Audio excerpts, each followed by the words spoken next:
Hey friends, it's Just the Gems. I'm Brandon. Trails is a series that's just absolutely full of strong characters.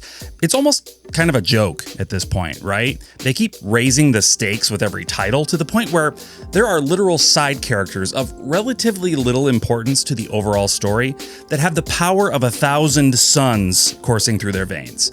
So naturally, you'd assume the protagonists of these games must be an order of magnitude stronger. No, not necessarily. I don't really understand why we don't just have friggin' Victor Arce go fight the bad guys. The man is basically a god. But no, the older folks have chosen to leave it up to the young people.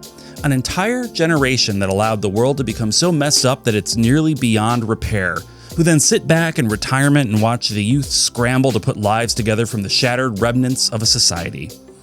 It's cool that sort of thing can only happen in fiction, huh? Anyway, the main characters of Trails may not be the strongest characters in the series, but they are definitely strong. And I thought it would be fun to rank them. But when I sat down to actually think about who was strongest, it made me realize there are different kinds of strength. There's physical power, sure, but there's also strength of will and determination, and strength of, say, personality and intelligence.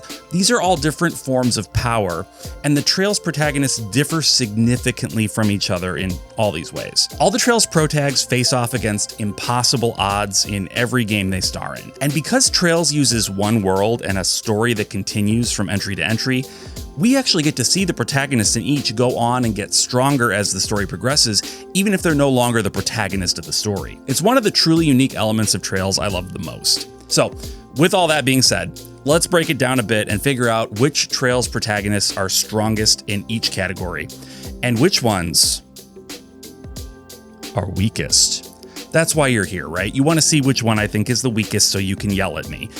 I know how YouTube works. I've been around the block a few times.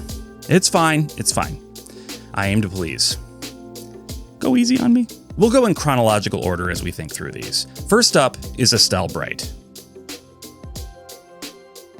She's a spunky teen at the start of the series, and she's a sprightly 24-year-old, give or take, where the story is now. She's tough as nails. More often than not, she's mouthing off and picking fights.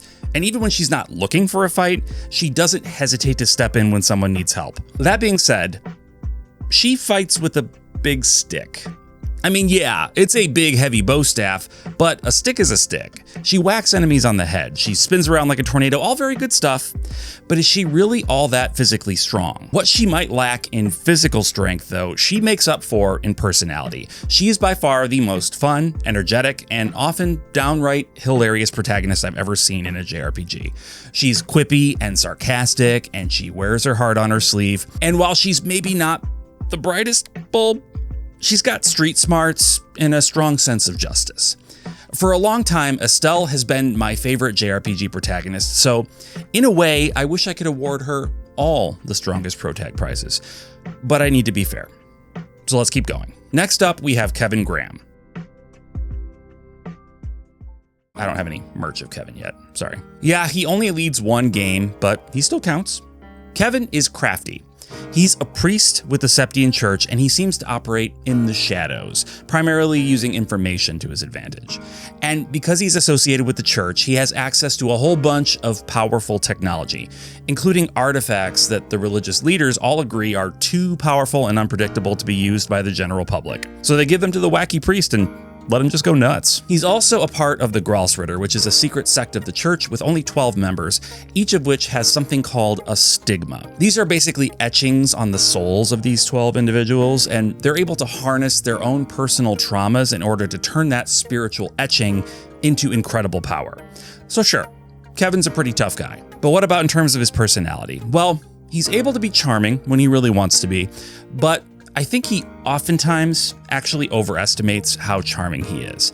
Not everybody is disarmed by him, so you can't really say he skates by on the strength of his winning personality alone. Now, that's not to say he's not a super entertaining character. He absolutely is. But personally, I found him irritating a bit too often to consider him a contender for a personal fave. And in my defense, it's pretty clear he's intentionally written that way. He tries to come off as sort of buffoonish in order to slip past people's defenses. Sometimes it works, but sometimes it doesn't. He's also smart and pretty sly. He manages to slither his way into different groups and make himself at home pretty easily. Whether that's a positive mental trait or an annoying lack of self-awareness, I'll leave for you to decide. He's a super fun character, and I love the lore around the Septian Church, so I'm really looking forward to Kevin's involvement in the new game, Trails Beyond the Horizon. It's about time they brought back the green-haired wonder, don't you think? Okay, next up is Lloyd Bannings. Lloyd. On my podcast, the JRPG Pursuit, link in the description, I've made no secret of the fact that he is my least favorite Trails protagonist. This earned me quite a bit of ire, and I mean, fair. He is the perfect golden retriever of a character, just very positive and goal-oriented and relentless. I can see why people would like that about him. And now, to be clear, just because he's my least favorite Trails protagonist doesn't mean I think he's a bad protagonist. In any ranking, someone has to come in last place. Lloyd simply fills that role for me. But that also doesn't mean he's necessarily the weakest protagonist. He might be at the top of at least one of these categories. You don't know. You don't know me. I'm layered. I'm complicated. So Lloyd is a pretty tough fighter, but much like Estelle, he does limit his own physical power a bit by using non-lethal weapons. Well, I guess tonfas could be lethal if he kept beating someone with them, but he wouldn't do that because he's a good dude. Still, however you slice it, and he can't slice it at all because of the tonfas, he's not a super strong guy. He is, however, at least somewhat smart, or at least observant. He studied to become a detective, and now, at the ripe old age of 18, at least when Trails from Zero begins, he's a bona fide crime solver. He sees and puts together clues that much more seasoned officers just completely miss. This makes him pretty darn indispensable as the series progresses. But maybe even bigger than his brain is his willpower. This is a guy who somehow becomes the face and body and spirit of an entire nation's movement toward freedom. He is so singularly focused on saving Crossbell that everything else sort of falls to the wayside for him. Even the fact that every single female main character is hopelessly in love with him doesn't seem to matter. Yeah, this is technically the first protag in the series to get a harem. I don't love that. See some of my other Trails videos for more of my feelings on the harem of it all. But anyway, despite not seeming to care about much beyond justice, he's pretty well loved. And like I said, I think he's a good guy, just not my favorite. That's all. Now, next up is Rean Schwarzer. Rean is the main character we've had for the longest stretch. He led basically 4 1/3 Trails games, which is frankly nuts. We get to see him go from lanky, awkward teen to lanky, awkward, but incredibly powerful adult in that time. I have some criticisms of Rean's story arc, mostly how he seems to sort of go through the same one twice. Anyone else notice that? Did you notice that? But in a lot of ways, I feel like he gets more crap than he deserves from the broader community. It's reasonably popular to hate on the Cold Steel games in general, but despite them maybe being a bit bloated, they still tell a really compelling story, and Rean's at the center of it all. I already alluded to his physical strength, but this boy has ogre powers, and that's pretty intense. He's got some inborn thing connected to a weird scar in his chest that lets him turn into a crazy powerful version of himself, with white hair for some reason. At first he couldn't control it, it would just come out when his loved ones were in trouble. But he eventually learned to control it at will. Not only that, but he's best friends with a giant robot named Valimar. How many other Trails MCs can say that? The answer is none. None can. So he's a tough hombre, for sure, but he also possesses remarkable strength of will. He is surrounded by an almost literal army of women who practically throw themselves at him on a regular basis, and he stays cool as a cucumber. The only time he shows any signs of cracking is when Muse corners him one night, but our boy keeps his hands and his criminal record clean. However, I think some might argue that he isn't really showing strength of will there, more that he's just embarrassingly ignorant of all these women's affection. Honestly, that might be true. I think he starts to get a handle on it after he graduates from high school, but he's still pretty dense. He does deeply care for his friends and family though, and he goes to ridiculous lengths to take care of them. So he's a dashingly handsome dum-dum with a heart of gold. Remind you of anyone you know? And speaking of a heart of gold, that brings us to our final Trails protagonist, at least so far. That's Van Arkride. Van is a fixer who rides the line between good and bad, at least as far as society's concerned. But within himself, he has his own unshakable code of ethics, and so long as a request doesn't ask him to break that code, he's down to clown. This means he's as likely to work with the Bracers as he is with a member of Ouroboros. Well, that's not entirely true. He's probably more likely to be aligned with the Bracers on any given day, but you know what I mean. He's not opposed to it on its face is all. Anyway, Van is a pretty tough character too, though like Estelle and Lloyd, he's not messing around with blades. He's got a fancy stick, but at least that fancy stick also is electrified. He's got martial arts training, but at least in the beginning, he doesn't seem all that physically capable. At least not until he gets the Grendel. Now, I know the Grendel kind of sounds like some sort of lower intestinal infection requiring really powerful antibiotics, but it's not. It's the power to transform into a horrifying monster and unleash his fury on his enemies. Where does this power come from? From his cell phone. Mine just makes me doom scroll, but his turns him into an unstoppable force. Actually, it's still a little bit of a mystery where it comes from, but we know the Grendel is made up of shards. Those are these weird quasi-real particles that the characters can manipulate with their orbments. I'm just realizing, if any non-Trails people have somehow made it this far, you've got to be like, what on earth are these people playing? Like, if that does describe you, hey, thanks for sticking around. I appreciate it. But yeah, the Grendel is an incredibly powerful form, and we haven't seen for ourselves yet, but it's possible it could even rival Rean's Spirit Unification Ogre form.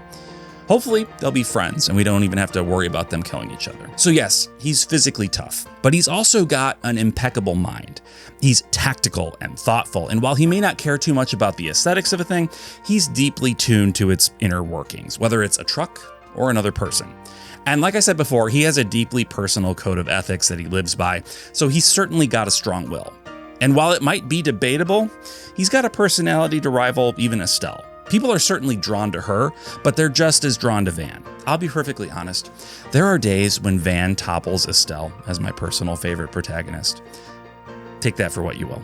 All right, now that we've laid out the competitors, let's see who comes out on top. If you're not talking about brute strength, I think it gets a bit harder to rank these characters. If we're asking who has the strongest personality, almost all of them have a shot at that title.